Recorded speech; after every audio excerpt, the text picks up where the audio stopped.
శుక్లాంబరధరం విష్ణుం శశివర్ణం చతుర్భుజం ప్రసన్నవదనం ఝాయేత్ సర్వవిఘ్నోపశాంతయే. భార్గవ చరిత్ర. సగరుడిట్లనెను, ఓ బ్రహ్మపుత్ర మహాభాగ, అనామయమైన ఈ కవచం నా కొరకు అనుగ్రహించి నాయందు దయచూపుతివి. నేను ఔర్యునిచే అనుగ్రహించబడితిని. ఏలానగా అతని అనుగ్రహం వల్లనే నేను కృతాస్త్రుడనైతిని. ఓ విభో, ఇప్పుడు నేను నీకు కృపాపాత్రుడనైతిని. భార్గవేంద్రుడైన రామునిచే రాజైన కార్తవీర్యుడు ఎట్లు చంపబడెనో సవిస్తరంగా చెప్పగోరదెను.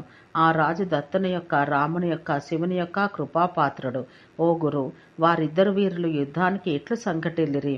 వశిష్ఠుడు ఇట్లు సమాధానమిచ్చెను. ఓ రాజా, వీరుడైన కార్తవీర్యుని చరితమును, మహాత్ముడైన రాముని యొక్క పాపనాశనమైన చరితమును వివరించెదను వినము. ఆ భార్గవ రాముడు కవచమును శివగురుని ముఖం నుండి సాక్షాన్ మంత్రమును పొంది అత్యంత భక్తితో కూడుకొని సాధనమాచరించెను. రాముడు పుష్కర తీర్థమందు 100 సంవత్సరాలు కటిక నేలపై పరుండి త్రిశవన స్నాన సంధ్యా పరాయణుడై శ్రద్ధాలువై వసించెను. ప్రతిదినము ఆకృతవ్రణుడు రామునికి అడవి నుండి సమిధలు, కుశలు, పుష్పాలు, ఇతర ద్రవ్యాలు తీసుకుని వచ్చి సమర్పించేవాడు. మతిమంతుల్లో శ్రేష్ఠుడైన రాముడు సతతం ధ్యాన సంయుక్తుడై కల్మష నాశనుడైన శ్రీకృష్ణుని ఆరాధించెను. నిత్యం ధ్యాననిష్ఠతో కృష్ణుని ఆర్చించి రామునికి 100 సంవత్సరాలు గడిచిపోయాయి. ఓ రాజా, ఒకనాడు మహానుభావుడైన రాముడు స్నానం కొరకు వెళ్ళెను. పుష్కర మధ్యాహ్నతడొక ఆశ్చర్యకరమైన ఉత్తమ విషయం చూసెను. ఒక మగలేడి ఆడలేడితో కూడుకొని పరిగెత్తుతూ అచ్చటికి వచ్చెను. వేటగాడు దాన్ని వెంటాడుతూ ఎండకు మాడుచు అతిపీడితుడై అచ్చటికే వచ్చెను. అతడు దాహపీడితుడు, నీటిని తాగుటయందు ఉత్సాహం చూపుచున్నవాడు. రాముడు చూస్తుండగానే సరోవర తటానికి అతడు వచ్చెను. తర్వాత భయచకిత నేత్రాలతో ఆడలేడియూ వచ్చెను. ఆ మృగాలు 2 అనుమాన మనసులతోనే జలం తాగెను. అంతలో బాణాన్ని ధరించిన వేటగాడు కూడా వచ్చెను. అందు సంవిష్టుడై ఉన్న భార్గవనందనుడైన రాముని అతడు చూసెను. వచ్చి వ్యాధుడు అకృతవ్రణునితో రాముని చూసెను. కృతేక్షణుడై అతడు అట్లే నిలబడిపోయెను. భృగునందనుడైన రాముని దర్శనాల శంకిత మనస్కుడై అతడు ఇట్లా ఆలోచించెను. ఈ రాముడు మహావీరుడు, దుష్టులను అంతమొందించువాడు. అతడు చూస్తుండగా ఈ మృగాన్ని ఎట్లు చంపగలను అనే ఆలోచనతో కూడుకొని వ్యాధుడు, ఓ రాజసత్తమా, రాముని వల్ల సంస్రస్త మానసుండై అట్లే ఉండిపోయెను. భయపడుతూ నీరు తాగుచున్న ఆ మృగాలను 2 రాముడు చూసెను. మేధావి అయిన రాముడు ఇక్కడ భయకారణం ఏమై ఉండనో అని ఆలోచించెను. ఇచ్చటను పులిగాండ్రింపుడు లేవు. కిరాతుడు వెంటాడి వచ్చి ఉండనేమో అన్న కిరాతుడు కనిపించడే.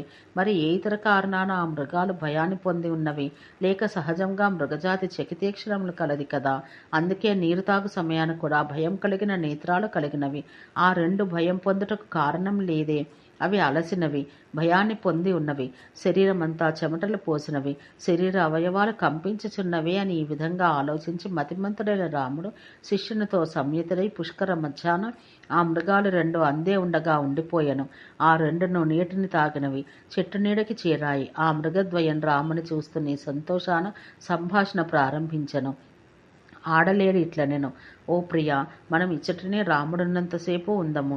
ఆ వీరుని సాన్నిధ్యాన మనకి ఎట్టి భయమూ లేదు.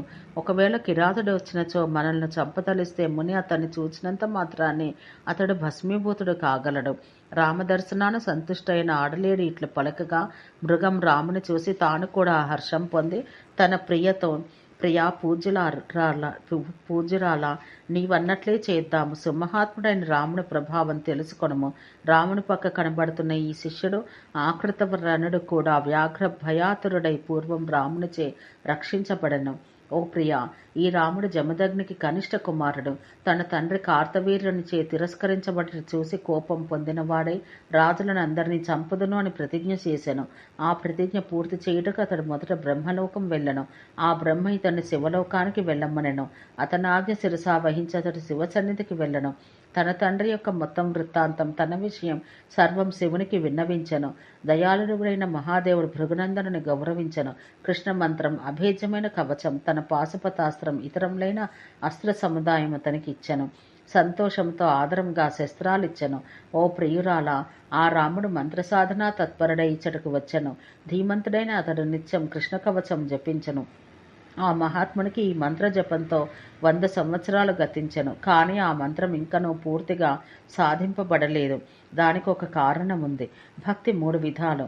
ఆ 3 విధాలైన భక్తి ఉత్తమ భక్తి, మధ్యమ భక్తి, కనిష్ట భక్తి.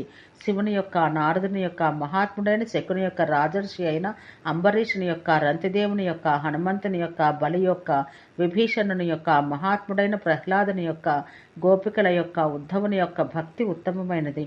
వశిష్ఠాది మునీశ్వరుల యొక్క, మన్వాదుల యొక్క భక్తి మధ్యమ భక్తి. ఇక ఇతర ప్రాకృత జనుల యొక్క భక్తి కనిష్టమైనది.